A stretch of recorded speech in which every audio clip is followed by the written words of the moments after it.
dia, a gente está em Palestina e hoje, 9 de fevereiro de 2022, vamos iniciar uma entrevista com o senhor Bento Martins Gomes. E a gente já informa, senhor Bento, que essa entrevista ela terá áudio e imagens capturados para futura divulgação do projeto. Então, nós vamos conversar um pouco com o senhor relatar um pouco da sua história de vida, da sua trajetória nessa região e também, caso seja migrante, na região de onde o senhor migrou. Então, a gente vai pedir que o senhor inicie falando para a gente um pouco do seu local de origem, né, se veio para cá, como é que foi esse processo de migração, fala um pouco da sua família também. Nome completo? Nome completo, pode falar o nome completo, por favor.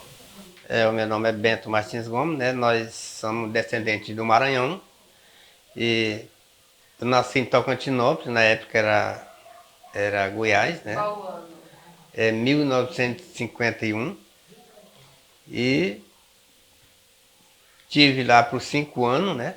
Em Tocantinópolis e viemos para Araguatins, né? Que é logo aqui próximo do Rio Araguaia, beira o Rio Araguaia, aliás.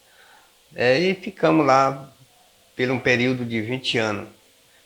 E fui no período da guerrilha, né? E depois nós mudamos aqui para o Pará até essa data de hoje, né? O senhor tinha que idade quando o senhor veio para cá e como era a constituição da sua família quando o senhor veio para cá? Quando nós atravessamos aqui para o Pará, eu estava com a idade de 25 anos de idade, né?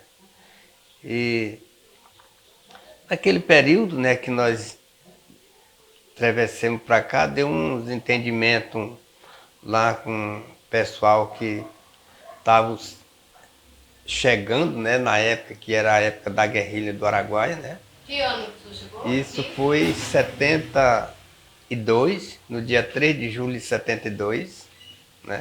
Que nós mudou para cá.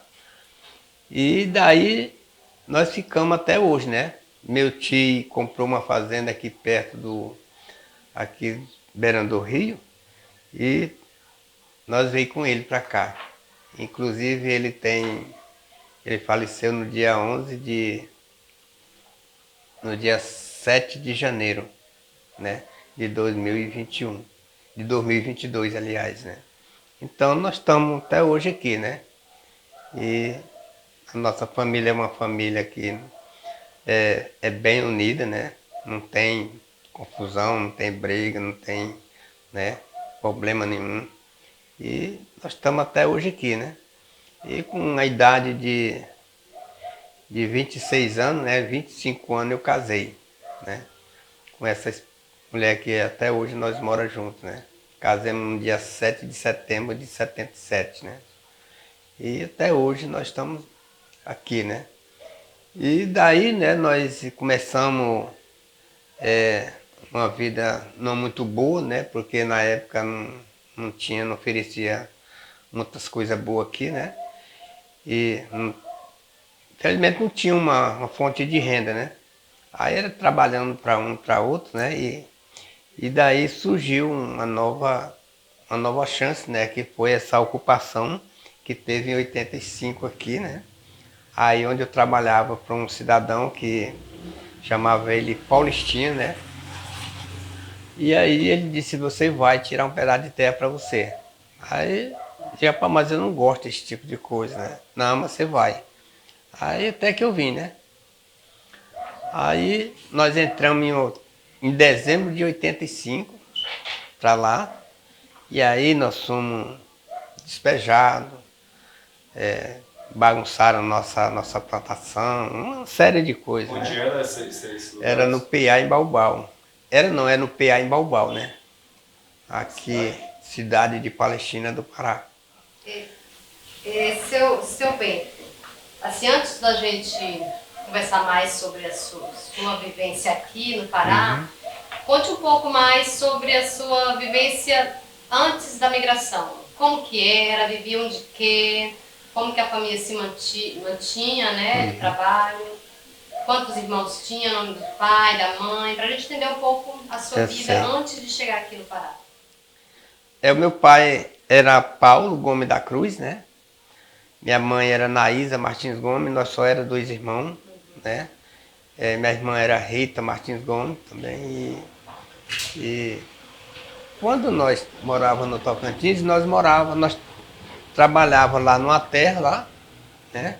E quando nós morava lá, plantava e não vendia, né? Quando aparecia era difícil, né? Tinha que descer para Marabá de barco, né? De motor. Isso era difícil demais. 3 léguas de onde nós morávamos para a beira do rio, trazendo mantimento em costa de animal o rio. Aí tinha que atravessar uma grota de canoa para chegar até o rio. Aí nós morávamos numa vilazinha, né, por nome Natal. Dessa vila nós vendia também para Guatins, né, levava em costa de animal, né. E na época a gente não tinha mais ou menos noção de quantos quilômetros dava, né. E aí a vivência era essa, né. Era plantando e colhendo, né. Não tinha para quem vender, né. Vocês plantavam o que lá? Plantava o arroz, o milho, a mandioca, né, feijão, a fava, né, banana, né, essas coisas assim de uma alimentação familiar. Né. Eram quantos irmãos que o senhor tinha? Nós éramos 2 irmãos. Um já é falecido. Né. E acerca dessa chegada, já entrando nesse contexto de chegada no Pará, na Amazônia, enfim, vocês tinham algum tipo de conhecimento de como era a região? Como é que chega essa ideia? Como é que surge essa ideia? Como é que foi essa chegada? Por qual motivo vieram? E se existe algum tipo de propaganda, de algum conhecimento prévio de vocês? O que é que se contava acerca da região do Pará, especificamente da Amazônia? Olha, para nós a história do Pará não era uma história muito boa, né? Que era uma história de muita violência, era muita confusão, né? Era cheio de tanto problema, né? Mas o que fez mesmo nós sair lá de onde nós morávamos foi exatamente essa confusão, né? Porque chegou um certo tipo de gente lá, mineiro, né? E foi na época da guerrilha, e comprava e fazia aquela confusão toda, né? E comprava um pedacinho, cercava meio mundo, tomando tomando de outro, né? E isso fez com que também a gente ficasse assim, meio contrariado e terminou nós migrando aqui para o Pará. Essa foi uma das questões, né?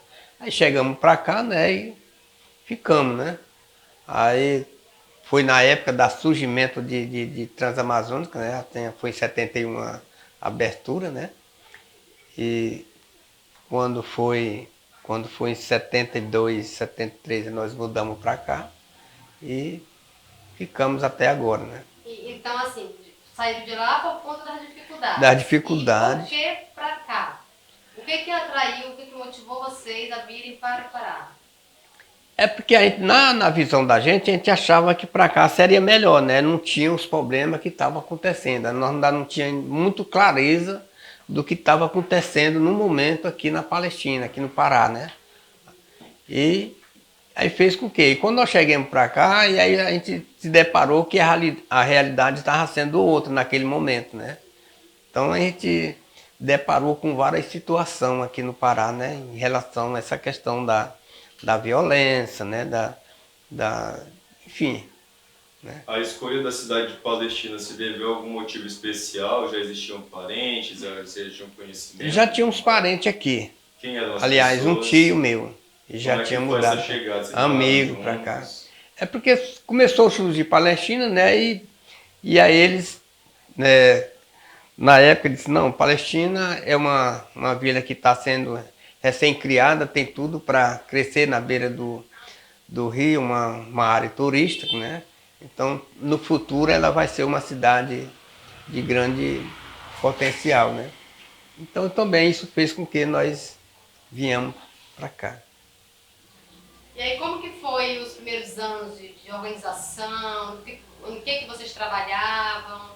Como que foi a vida ao chegar aqui para poder se organizar? Nós começamos a trabalhar de roça, né? Brocar, derribar, plantar, colher, né? Aí já começou a melhorar a questão da compra do arroz, do feijão, do milho, da farinha, né? Banana também já começou a melhorar, né? E aí as coisas foram se melhorando, né? Foi parecendo mais oportunidade para pessoa vender sua produção, né? E aí o problema, o gargalo maior era a questão do transporte da roça para a cidade, né? Esse era um dos problemas, né?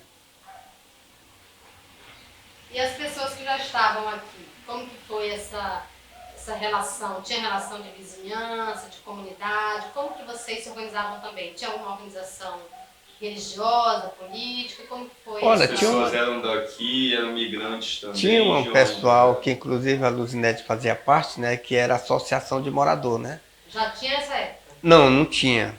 Como que foi Aí organizada?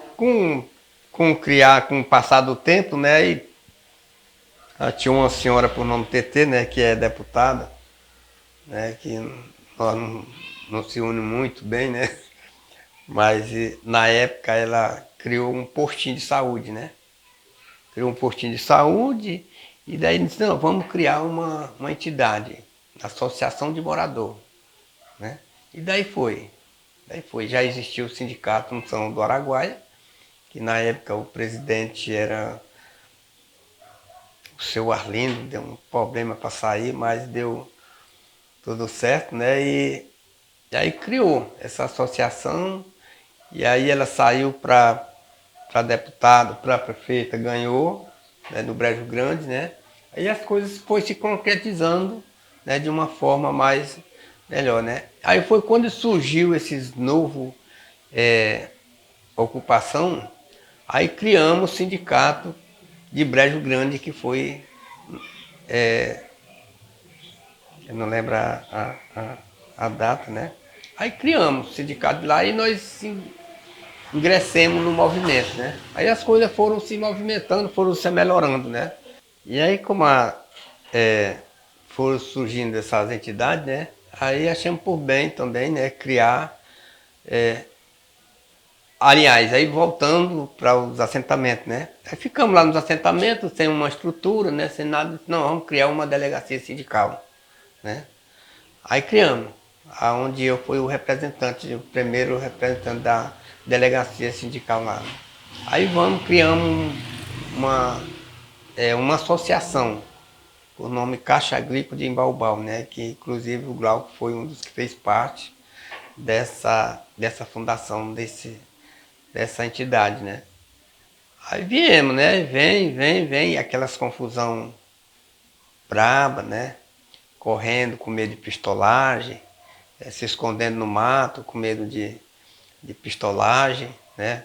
Pistolagem andando no meio das estradas, tudo de carabina, e nós desviando deles, né? O senhor chegou a ser ameaçado diretamente? Chegamos Como é que foi a ser ameaçado muitas vezes, né?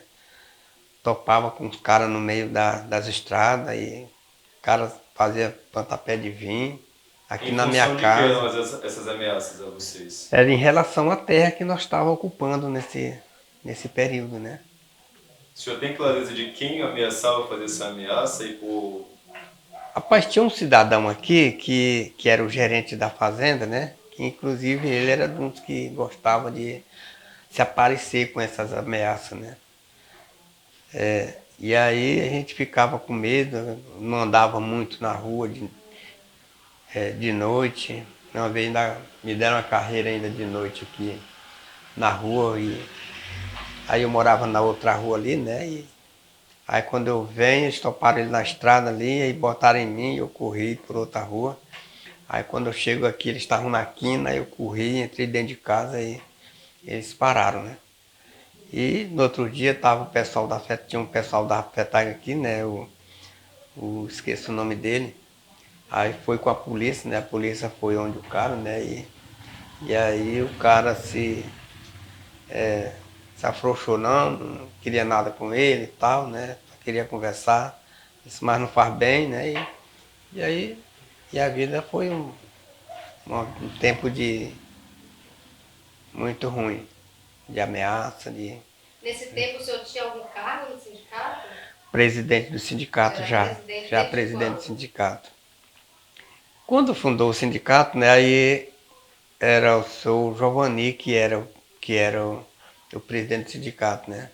Mas eu, como parece que eu me destacava mais no movimento, né? Eles sempre, sempre a peça principal era eu, né? No caso que se tirasse, eliminasse eu do movimento, para eles o movimento acabava, né? Então o alvo era eu, né? Como era essa atuação do sindicato? O que é que vocês faziam? Como era esse diálogo com os trabalhadores aqui de Palestina do Pará? Olha, a relação aqui com os trabalhadores era um bem, né? Tinha um determinado companheiro que era aquele tal companheiro que a gente não podia confiar muito, né? Uma hora era de um jeito, outra hora era de outro, e era aquela questão, né? Mas, enfim, tinha uma boa relação. Agora, no meio político não tinha uma relação boa, né? Porque aí já dizia assim, não, é porque é gente do PT, né? É porque é gente do PT. Então esse pessoal nós tem que escantear ele, né? E sindicato para eles também não era uma pessoa bem vista, né? Tanto faz como na área política como na área fundiária, né? Para eles não eram bem vistos, né? E, e era mais ou menos dessa forma, né? E nesse embate assim com o Estado, com a polícia, enfim, com esses outros líderes, vamos chamar dessa forma, que se opunham, enfim, ao trabalho de vocês, desses outros grupos, existe algum fato, algum dia em especial que o senhor recorda assim, que você acha importante registrar, assim, de alguma situação de embate dos trabalhadores? Ora, o que mais me deixou assim, que até hoje eu lembro, foi quando nós fomos despejados. Nós fomos despejados, fomos para Marabá, né? Na época o advogado era o Paulo de Tarso, né? Que representava a Comissão Pastoral da Terra, né? CPT, né? Que na hora que nós fomos despejados ele chegou aqui, movimentou aí com os companheiros aí, né? E aí nós fomos para Marabá. Marabá nós passamos 24 horas lá em Marabá. Lá despejado lá em frente, nós fomos para o fórum, do fórum voltamos para o INCA, né? E tivemos aquele embate esse meio. E eles na justiça, no INCA, né? E aí com 24 horas teve a reintegração de posse, né? Aí nós volta para trás de novo. Aí o Gatão veio representando o oficial de justiça, né? Que na época ele era da CONTAG. Aí ele veio representando o oficial de justiça e na estrada nós topa já o fazendeiro, né?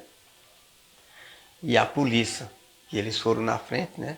E nós ficamos atrás, né? E na estrada nós já topa o fazendeiro e a polícia que já vem escotejando ele lá de dentro dentro da fazenda, né?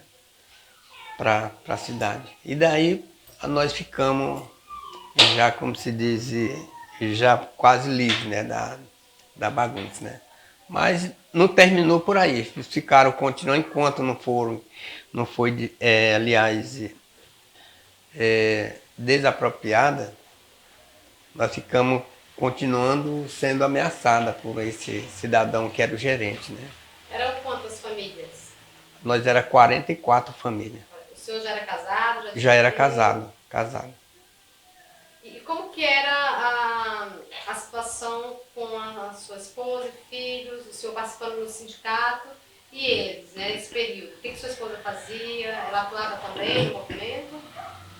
Sempre atuava no movimento, né? Nós ia para os acampamentos lá em Marabá, no INCA, ela acompanhava, né? Os filhos também, né? Não passavam bem porque quando a gente está numa terra ocupada assim, uma hora está trabalhando bem, outra hora está trabalhando sempre suspeito, né? De qualquer hora estar correndo, né? Como já aconteceu várias vezes, né? A gente saía de casa e corria e ia para dentro do mato, né? E nesse período a gente teve que manter mais a família na rua do que na roça, né? Mas quando foi mais equilibrando, a gente foi já de vez, né?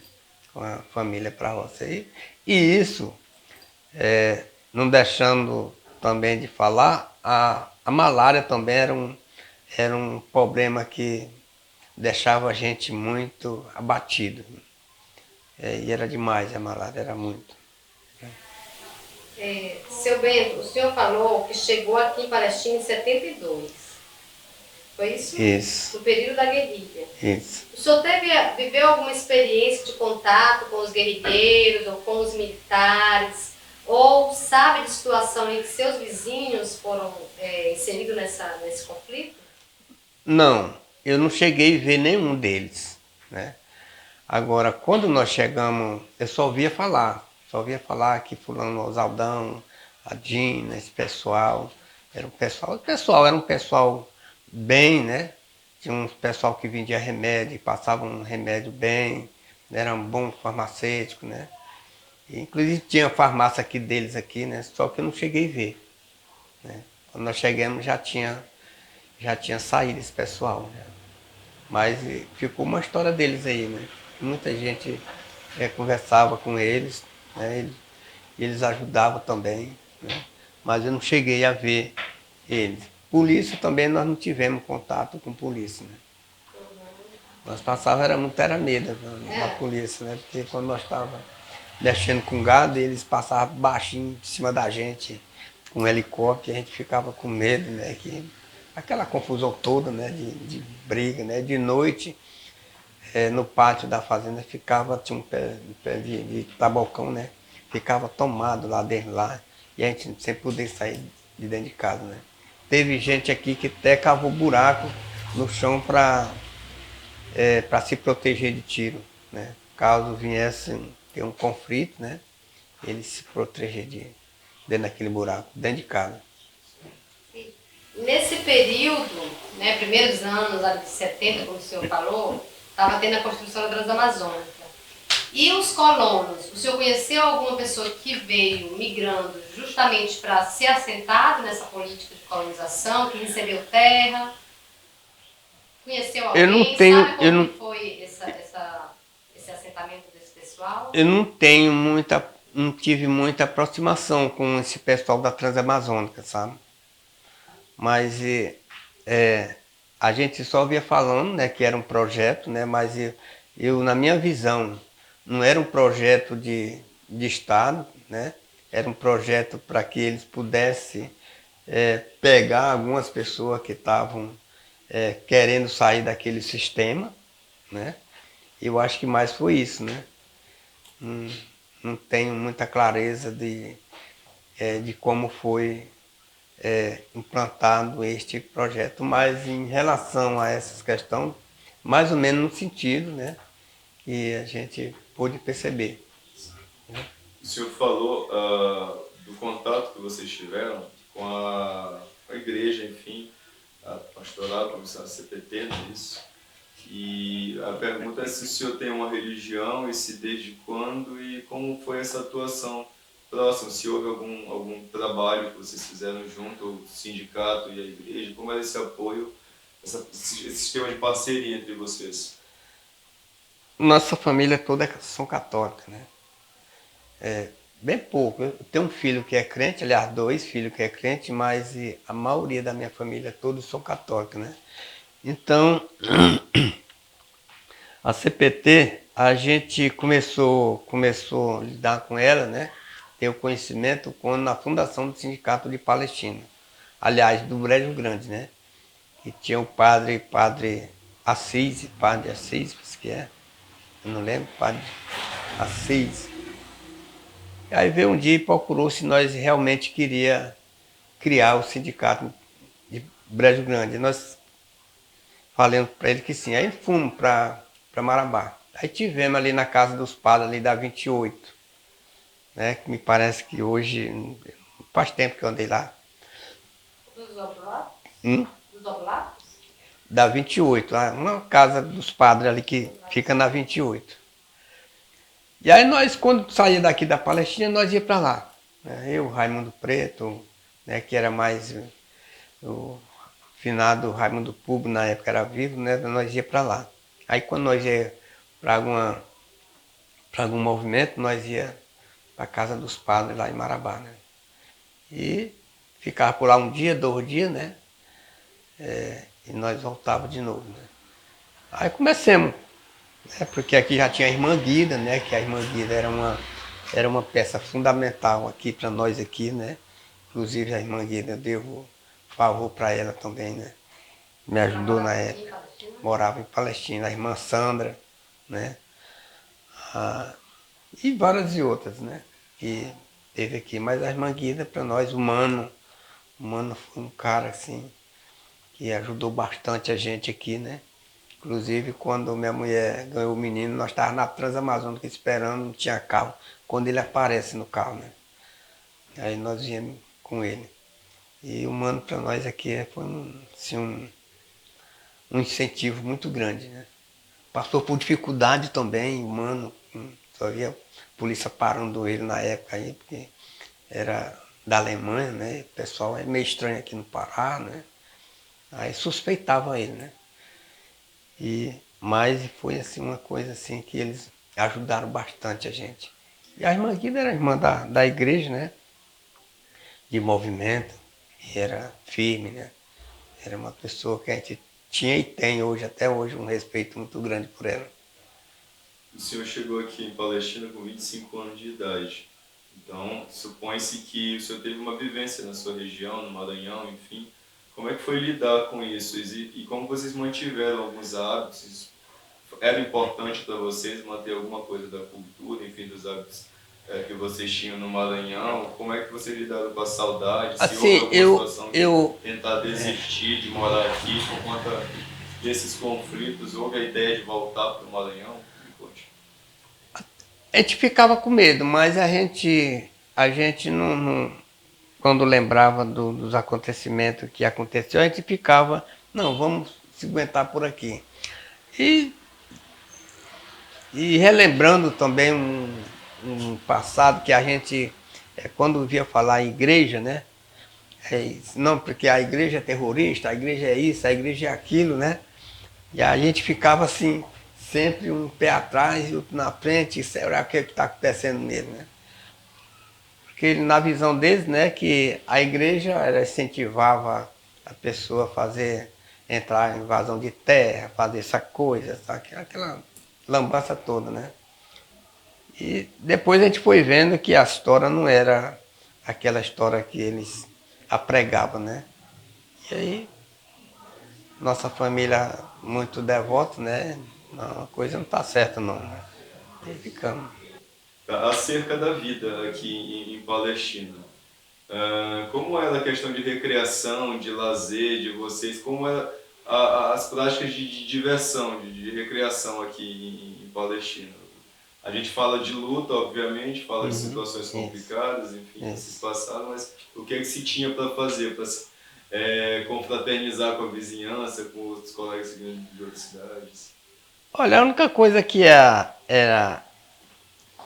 gente se divertia mais aqui, né, era a época assim de praia, né, quando tinha época de verão, tem umas praias muito bonitas aí pra cima aí, né, e dá show aí, né, e assim, comemoração de aniversário, assim, uma aniversário de casamento, né, essa é mais né, não tinha mais outra, não tinha um cinema, não tinha outra coisa pra gente se divertir, né, mas era essas coisas assim.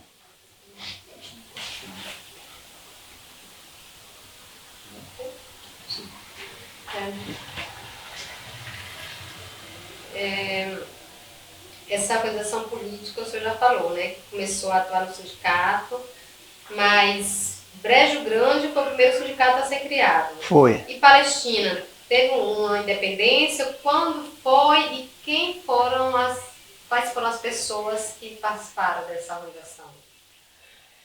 Aqui, quando Palestina, quando o Brejo Grande foi desmembrado de São João, criamos o sindicato lá.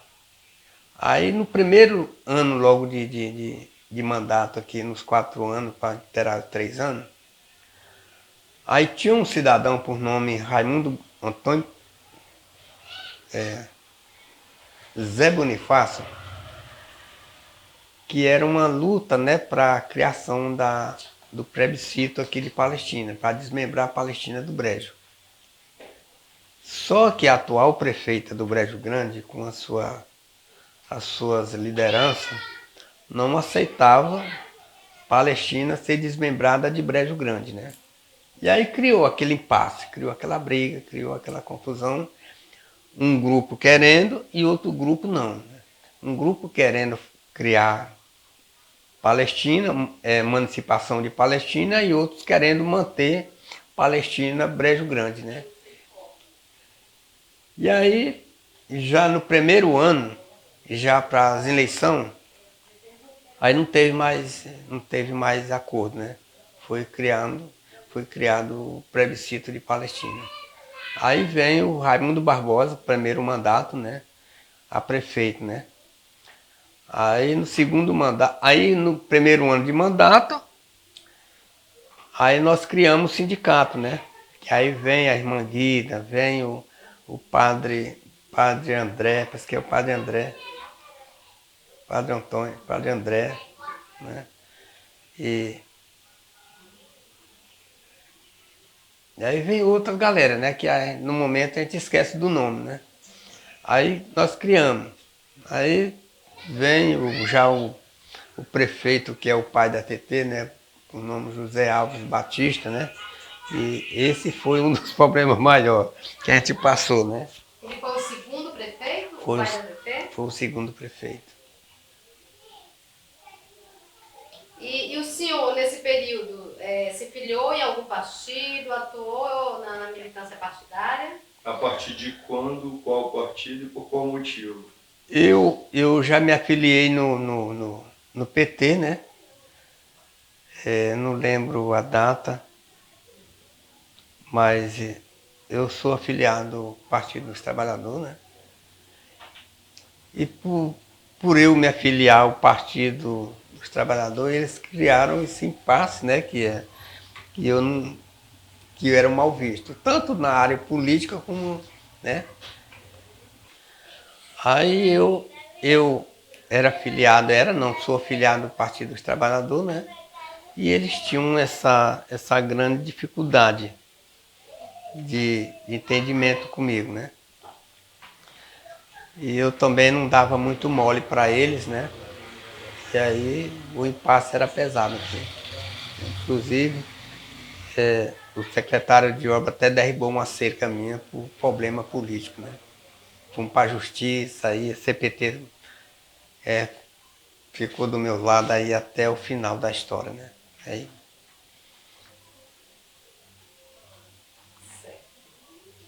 E sobre essa questão que o governo chamava de política de desenvolvimento da Amazônia, na época, o que estava acontecendo na década de 70, 80, que estava tendo essas propagandas, o que o senhor pensava sobre esse desenvolvimento da Amazônia? O que o senhor sabia disso?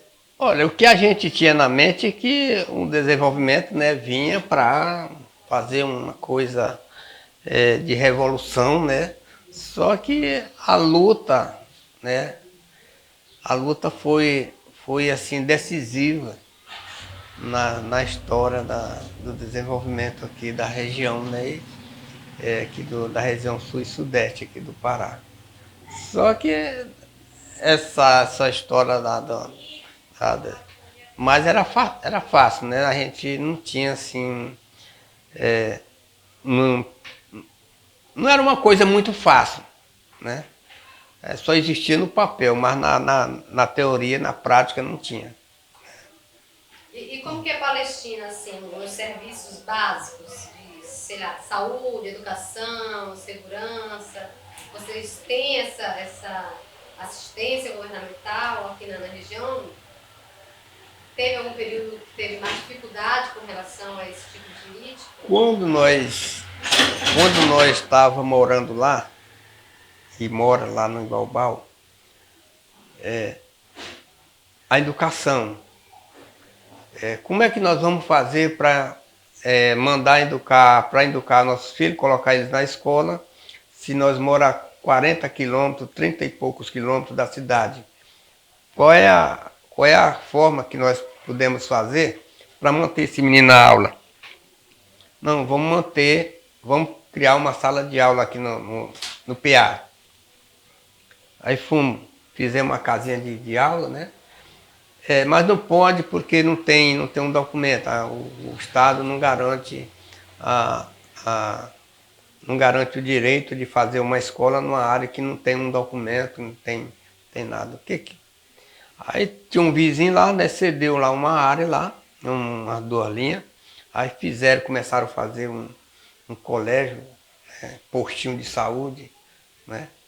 E aí começamos, né? E esse colégio veio terminar o ano passado. Não tem uns 2 anos que veio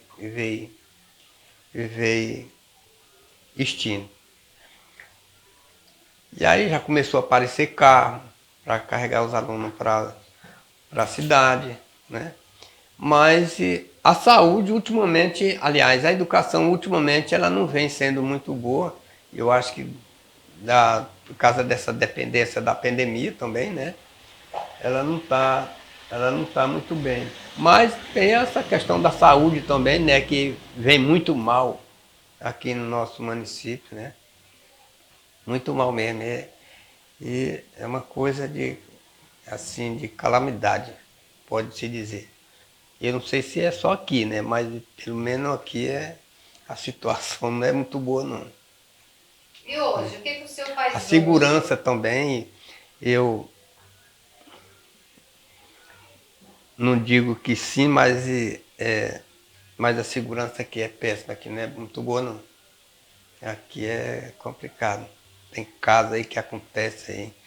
E surge também essa questão da droga, essa é uma questão complicada aqui, tá uma pandemia muito pesada em relação a isso, né? E aí a gente não sabe nem o que faz, né, em relação a essa situação. E hoje, o senhor ainda atua no sindicato? Tem alguma participação política? Não, eu saio, eu dei minha contribuição, né, e agora está terminando o mandato do cidadão lá, né, do seu Antônio, e tem uma galera já me arrodeando para mim voltar, né, porque, rapaz, a coisa era boa de primeiro, né, tinha movimento, tinha reunião para a gente conversar, os amigos bater papo, saber dos problemas, né. Sim.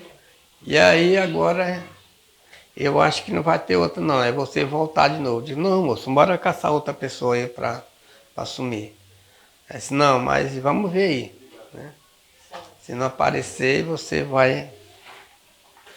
vamos ver, né? E acerca da Transamazônica, o senhor, o que é que representa na sua experiência de estar aqui na Palestina e ter convivido nesse contexto, enfim, de colonização, a chegada, de ser uma pessoa que vem de outro estado também, o que para o senhor representa a Transamazônica? Para mim, na época da Transamazônica, eu acho que faltou incentivo do governo federal, né? Porque não é só chegar, botar a pessoa lá, né? Fez uma casinha, botou e não dá uma assistência, né? É como qualquer um outro assentamento, né?